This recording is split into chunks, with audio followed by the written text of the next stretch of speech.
ndalamazi ndi za Malawi.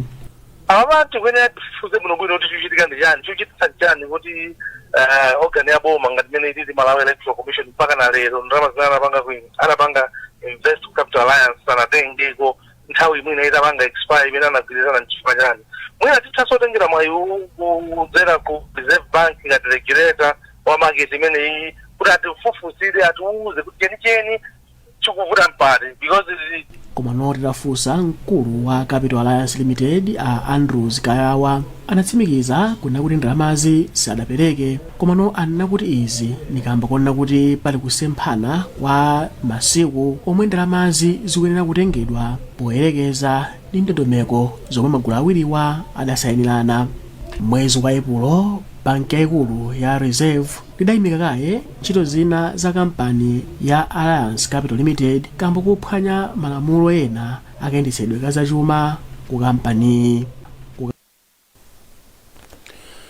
Bungwe la Malawi Scotland Partnership lati anyamata okwana 300 mdziko muno achita nawo mkumano okhudza kusintha kwa nyengo otchedwa Conference of Parties COP26 umene uchitikire ku Glasgow mdziko la Scotland podzera pa makina a internet. COP26 ndi mkumano wa mayiko onse umene umachitika chaka ndi chaka. Wezi Gause ali ndi ripoti.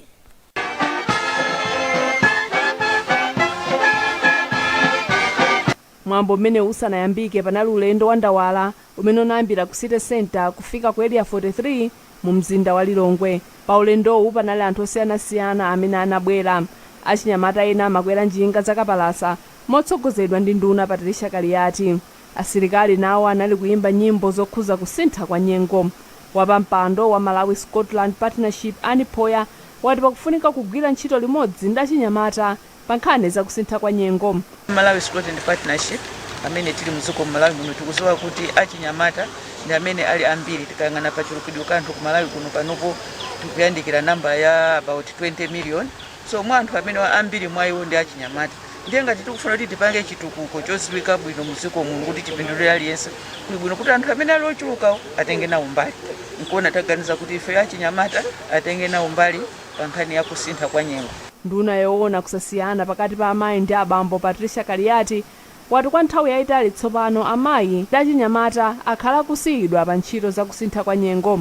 Amene amasalira mbuyo kwambiri amakhala achinyamata ndi amayi ma program kwena ali wonse. Ndiye pamene tikuyang'anira Malawi walero amene tikufuna ife Malawi wathu ndi Vision 2063 chimene tikufuna President athu Dr. Lazarus Chakwera kuti amayi atengepo mbali. Kona timapemphaso ngakhala achinyamata kuti ngati amayi alero ndi mawa teni mutengepo mbali mwambapo kale kutenga mbali kuti tione kusintha kwa nyengo kusadivutise kukhalenso ma program andale komanso muzintchito titengepo mbali kuti tisaseswa achinyamata wena lese. Nde policy ndi tu imene matiunikira kuti tikuyenda chitsogolo bwanji. Wachiwiri kwa kazembe wa dziko la UK ku Malawi kuno David Petty wati dziko lake lipitiriza kuthandiza dziko lino pa nkhani za kusintha kwa nyengo. Mkumano wa COP26 unayamba pa October 31 ndipo utha pa November 12, 2021. Ntchito za umoyo mdziko muno sizikuyenda chifukwa chakuchepa kwa zipangizo malo amene ali ovuta kufikako. Wachiwiri kwa mkulu woona za umoyo mundunawu Doreen Ali wati ukukonza zokhala ndi zomwe anthu onse azikalandirako thandizo. Khumbo Kaliwo ali ndi ripoti lomwe akuwerenga Taonga Sabola. Cholinga cha ndondomeko imwe zina ndikupititsa moyo wa Malawi patsogolo pothandizako pakumanga malo opezerako chithandizo cha mankhwala okwana 900 komanso kulemba ntchito anthu ogwira ntchito za umoyo okwana 7,000 pomafika kumapeto a chaka ya 2022. Ndipo mmodzi mwa akuluakulu aku nduna za umoyo Doreen Ali anati ndondomekoyi ndi yothandiza kupereka thandizo la za umoyo makamaka kumadera ovuta kufikirika. Tikufuna kuti tigwire ntchito kwambiri ndi aliyense Malawi muno chifukwa choti pazovuta zimene taziona zokuti chachikulu inali nkhani ya ndalama kuti ndalama sizinabwere pamene zinafunikira zabwera mwina mu chaka chachitatu ndere mukona tikumaliza 5 years ndalama zabwera chaka choti tikukamaliza nde tikhulupirira kuti ndalamazo zipitirabe kubwera kuti tipange implement zonse zimene tinayika m'mapulani alero ndi amsogolo amene titapange. Ndipo mmodzi mwa akuluakulu wa Amref Health Africa atiwambirire mwaungulu apempha mabungwe osiyanasiyana kuti athandizepo pa ndondomekoyi. Kalozero wankulu akuyang'anira kuti zimene zikumachitika ndi kusowa kachani kwa ndalama. Ndiye tikupemphedwa ngati ma partners kuti kodi iniyo ngati Amref, iniyo ngati Last Mile Health mungathandizirepo bwanji kuti community health strategy imene ipite patsogolo. Si chinthu chaboma chokha koma nchoti chikuyimira dziko lonse la anthu a Malawi. Ndondomekoyi yomwe inayamba mchaka ya 2017 mpaka na 2022 cholinga chake ndi kulimbikitsa ntchito za umoyo m'dziko muno. Boma lati dziko lino silikuchita bwino pa nkhani yothetsa nkhanza zimene asungwana amakumana nazo, pamene kafukufuku akuonetsa kuti pa asungwana asanu awiri amakwatiwa asanafike zaka 18. Mkulu woyang'anira za chisamaliro cha ana ku nduna woti pasamakhale kusiyana pakati pa amayi ndi abambo, Justin Hamera, wati pakuyenera kukhala ndondomeko zonjezera poteteza asungwana ku nkhanzazi. Blessings Mpinganjira ali ndi ripoti. Ahamera ati kafukufuku akuonetsa kuti asungwana 42 pa 100 aliwonse amakwatiwa asanakwanitse zaka 18, zomwe zikupangitsa kuti chiwerengero cha asungwana osiyira sukulu pa njira chikwere, komanso asungwana ochuluka atenge mimba zosakonzekera. Iwo ati nkoyenera kuti makolo atengepo gawo poteteza asungwana kutsatira zomwe malamulo a dziko lino amanena. Malinga ndi kafukufuku athu asungwana ndi gulu lino limodzi limafuna kutetezedwa chifukwa choti ndi amene amalandira nkhanza kwambiri. Mukafukufuku amene anachitika 2013 amaonesa kuti pa asungwana 5 aliwonse awiri anachitapo nkhanza zokhuzana ndi zogonana. Izi zikuonesa kunena kuti ifeyo ngati dziko sitikuteteza bwino ana athu, makamaka ana akazi, chifukwa ambiri akulowa maukwati, mabanja msinkhu wawo usanakwane komanso asanamalize maphunziro awo. Choncho sitikupanga tsogolo labwino la Malawi. Kafukufuku yemwe anapangidwa kutsatira matenda a COVID-19 akuonetsa kuti asungwana 13,000 anakwatiwa ndipo asungwana oposa 40,000 anatenga pakati posakonzekera.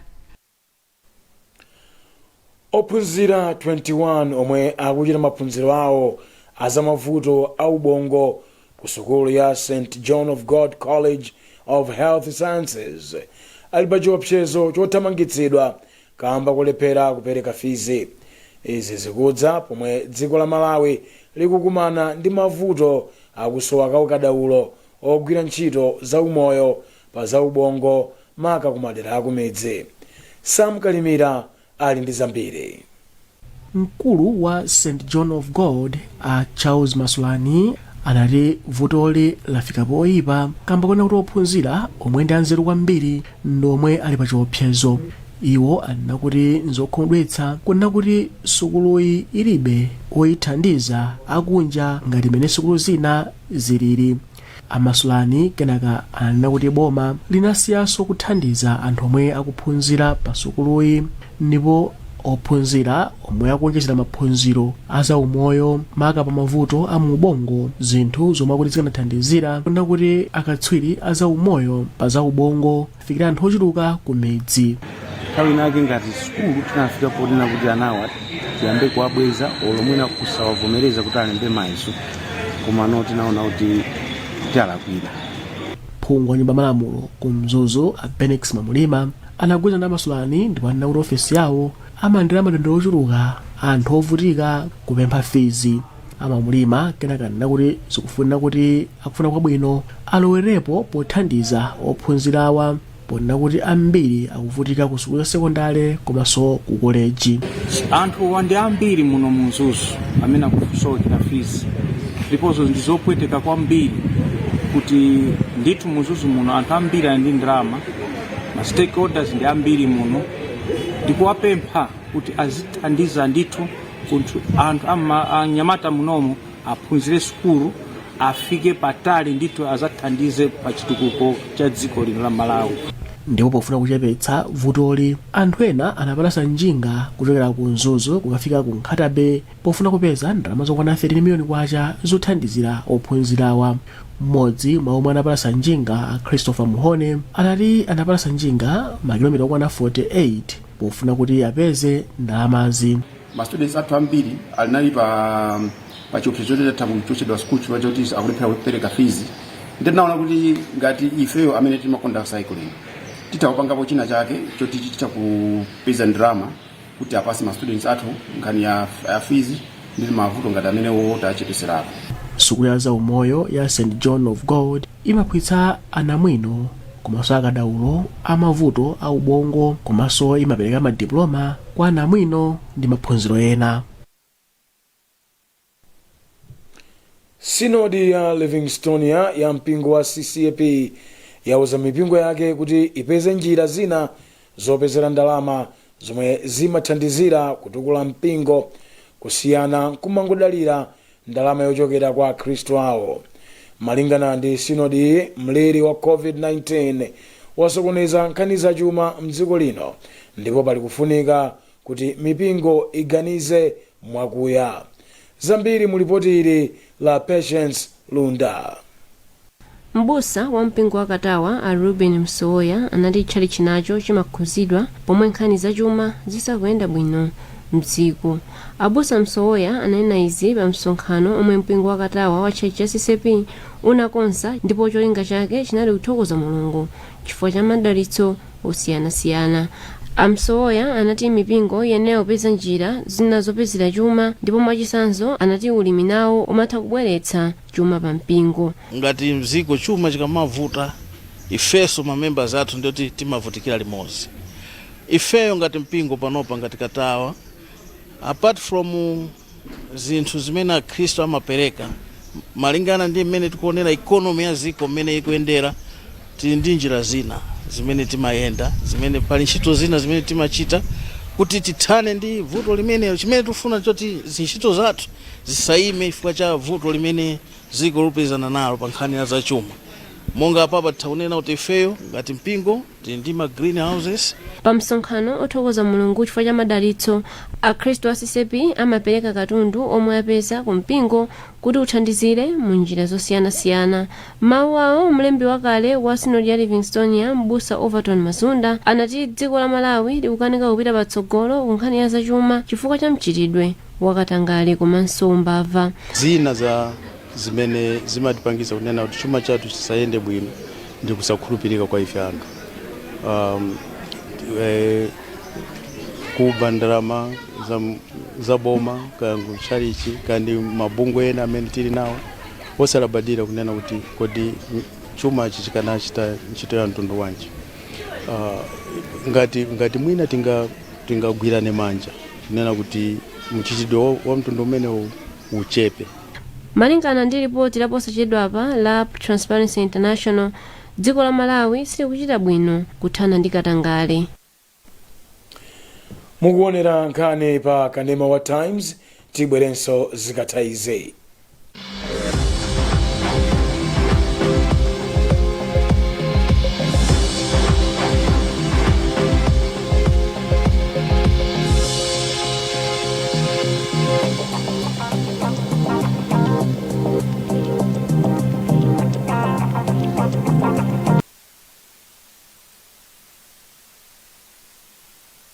Have you ever wondered what it would be like if your bank was really there for you, as they say?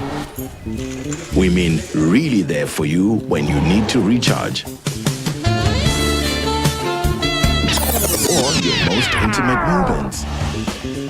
You got it right here. While you're focused on things that matter, you can trust that First Capital Bank is focused on you.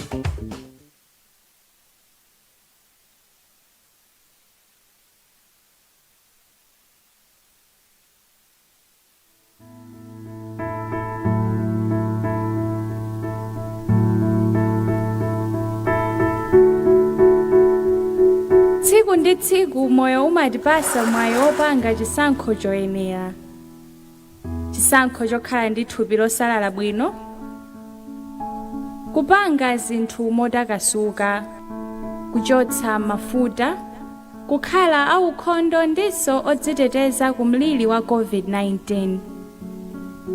Pangani chisankho choyenera lero posankha katundu wa Purity ndi kukhala otetezeka. Showmax. You've heard the name, but what exactly is Showmax? Well, it's an online streaming service that's packed with the very best in international and local entertainment, ready and waiting for you to watch when you want, where you want. Plus, with 3 data settings and a download option, you also have power to manage your time and your budget. Yeah! So what are you waiting for? Go to showmax.com and sign up today.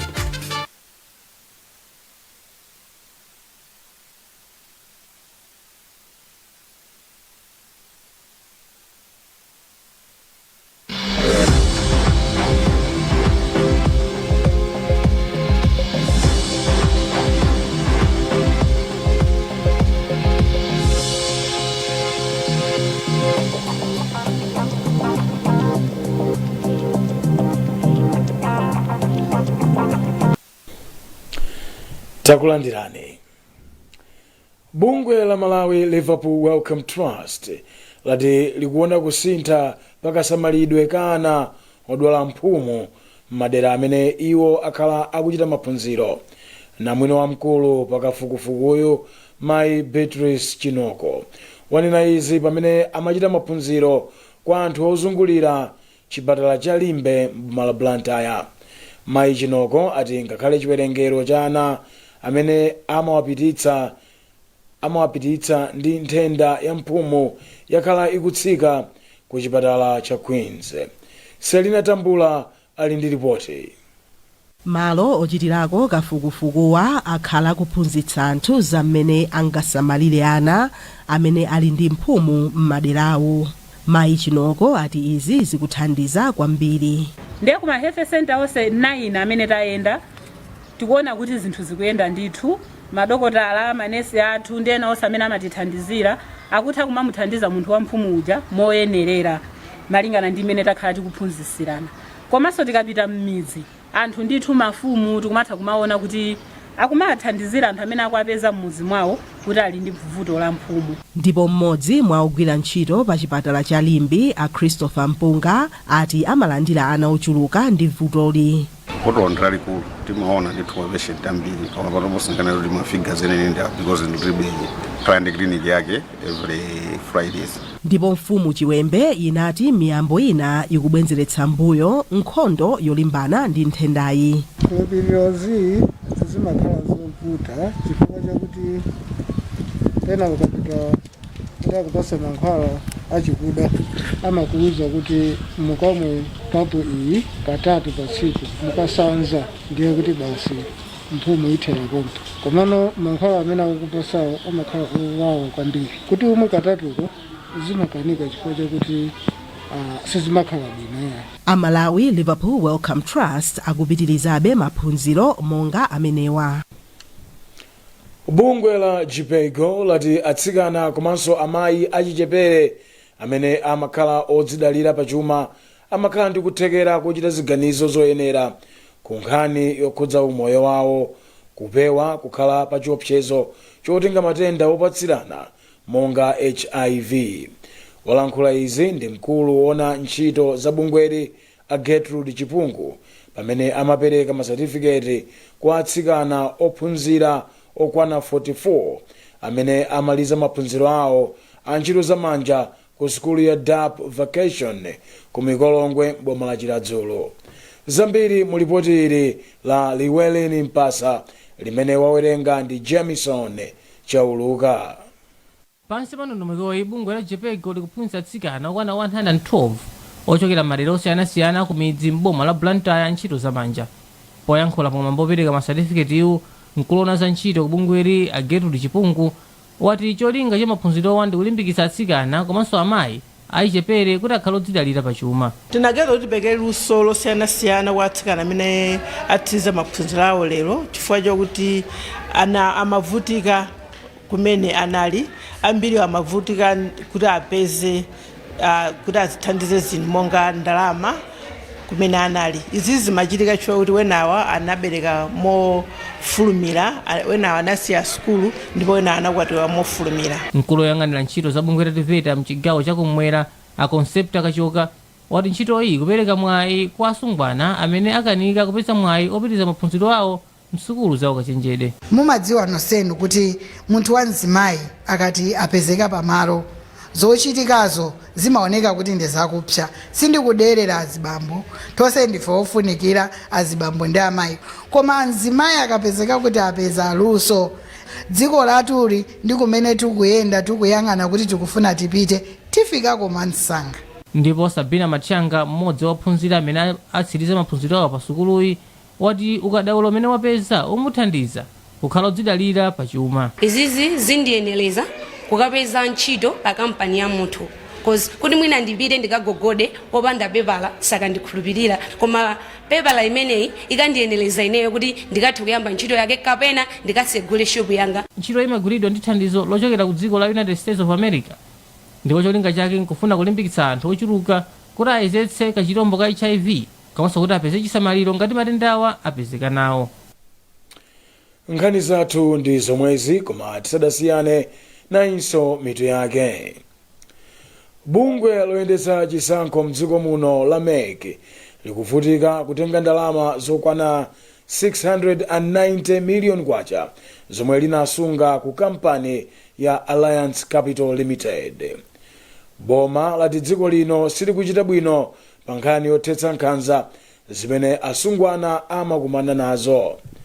Ndipo bungwe la Malawi Scotland Partnership lati anyamata okwana 300 mdziko muno achita nawo mkumano okhudza kusintha kwa nyengo.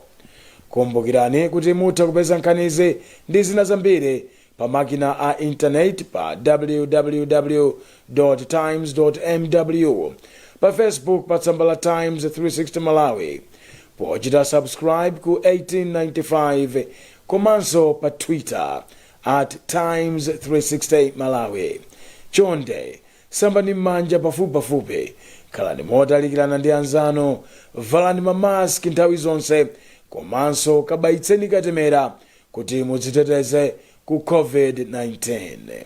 Munali ndi ine George Mesinde.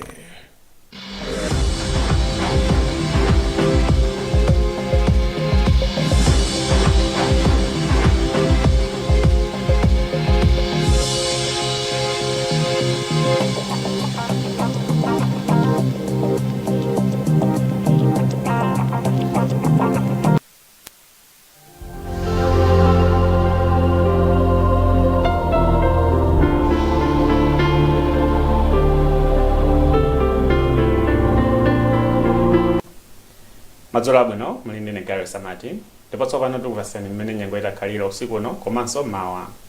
Kufunda usiku uno ndi mawa. Mawa masana kudzatentha kwambiri m'madera ambiri, komanso kudzakhala kwa mitambo, ndipo kudzagwa mvula yowaza ya mabingu, makamaka m'madera mchigawo chakumpoto. Tsopano tikupasani mmene kutenthere komanso mmene kutazizire madera osiyanasiyana mdziko muno. Kwa Ngabu kutentha madigiri ya pakati pa 27 ndi 42.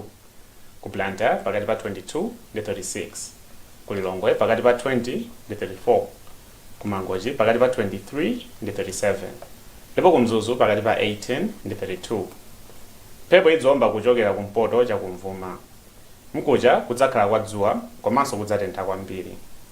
Pamaliza tikupasani nthawi yotulukira komanso kulowera dzuwa mawa pa 2 November 2021. Ku Mzuzu dzuwa likuyembekezeka kutuluka 12 minutes past 5 ndi kulowa 17 minutes to 6. Ku Lilongwe dzuwa likuyembekezeka kutuluka 11 minutes past 5 ndi kulowa 13 minutes to 6. Ndipo ku Blantyre dzuwa likuyembekezeka kutuluka 4 minutes past 5 ndi kulowa 17 minutes to 6. Zachangu nzomwezi ndipo munali ndine Nkhani samati, usiku wabwino.